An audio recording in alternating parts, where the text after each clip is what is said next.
Hello YouTubers, I hope you're well. You joined me on my channel Stories with Sash, where I am actually doing my evening reading of Classic Car Weekly. Now I spend endless amounts of time looking through the classified ads for my next dream car. The trouble is, being young, or just in general, owning a classic car can be a little bit of a nightmare because of storage problems and maintenance and rust and all of those things.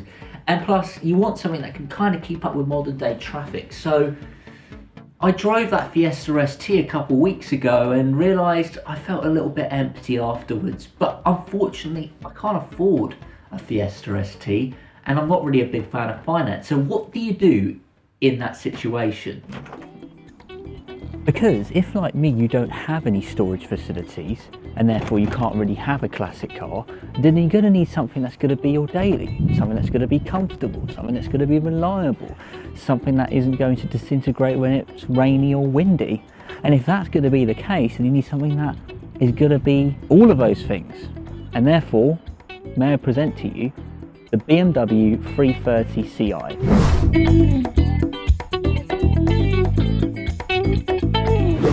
It also looks very menacing, which I quite like, especially with this black paintwork. It just gives it a very mean, maybe a sort of drug dealer type of look. However, I think the lines are very crisp and it doesn't actually look that dated. I mean, don't forget this car was originally designed at the back of the last millennium, actually. So I think it's aged pretty well, and I think with the colour combination of the wheels and the red leather interior, this is a very nice, aggressive looking car.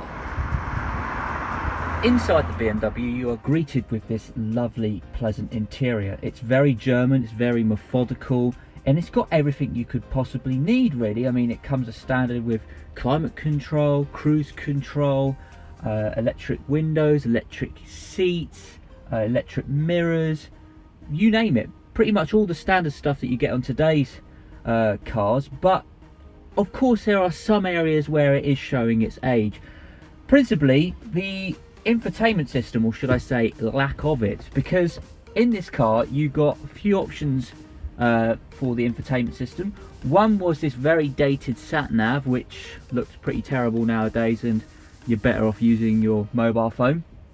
Number two, you got the classic cassette deck, which again, of a car of this era, wasn't really surprising, being the early 2000s. Cassettes were still in, believe it or not. Or you got the CD player, but the thing is though, nobody uses CDs anymore, nobody uses cassettes. However, this car trumps it all because it came as standard with this BMW Business Mini Disc. Now, if you're old enough to remember what BMW Business Mini Disc means, or just mini disc in general, you'll remember that, well, it was kind of a fad between the cassette era and the CD era, and it never really caught on. As a result, this is absolutely redundant and useless.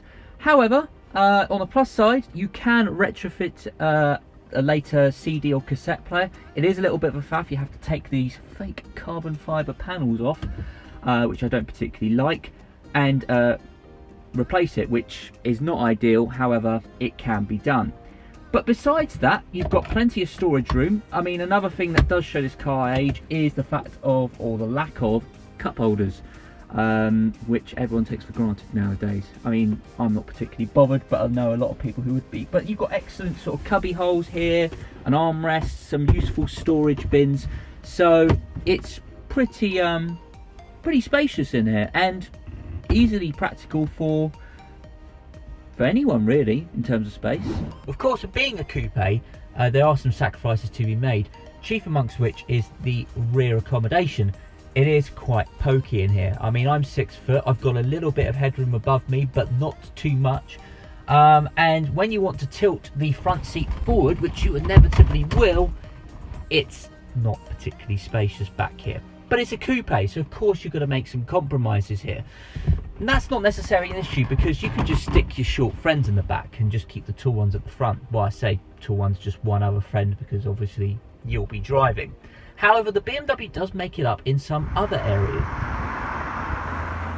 And that area is the boot of the 330, because it is absolutely ginormous. You could easily fit your skis, your weekend bags in there, no problem at all. And it comes with a couple of nice features, again showing some of the car's age. For instance, this 6 CD auto changer, which the previous owner was obviously into garage music, Ministry of Sound Mix 1, Ministry of Sound Mix, just a lot of Ministry of Sound by the sounds of things.